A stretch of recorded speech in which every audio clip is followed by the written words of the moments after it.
how is Clockwork Orange a dystopian literature? Now, there's a couple of different indicators that shows it. One, it's set in the future. Two, you have a totalitarian type of environment, of government, where they want to control everything. You know, you have psychomeds to try to alter human behavior for a desired kind of, outcome. And then you have the crime. It's riddled. The whole place is riddled with crime. So it tends to highlight, like, if you suppress so much of one side of a human condition, and a human condition, what I'm saying is that we both have good and evil within ourselves. So when you start suppressing so much of one side of it, then you start to get a backlash. And I feel like Alex is rebelling against the totalitarian kind of government in the environment that he's in, and the way he does it is by committing these crimes. Now, another thing that I feel that is very important in Clockwork Orange that not a lot of other kinds of literature about dystopian society highlights, and it means the crime itself and who's committing the crime and why. And the thing is that these crimes, rape and murder and stuff like that, these aren't crimes that are left only in literature texts. These are crimes that are committed today.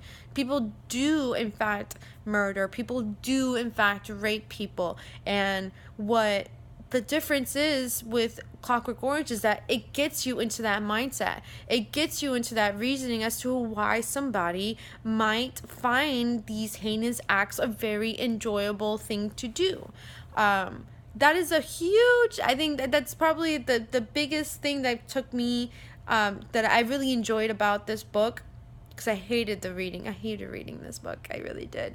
But I really liked how it took me into a different perspective that I didn't realize that I would be able to understand. And I understood, in some aspects, the enjoyment, the thrill of being rebellious. And because me myself, I was a rebellious child when I was a teenager, and again, Alex is a teenager in all of this, and the environment that he was set in allows for his rebellious acts to be so heinous. And so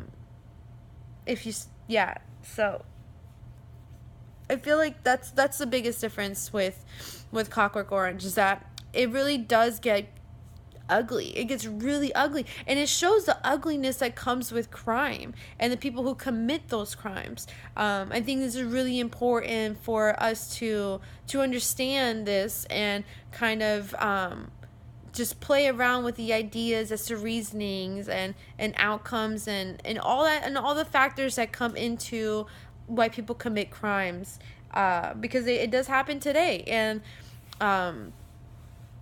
that's definitely one of the highlights of Clockwork Orange,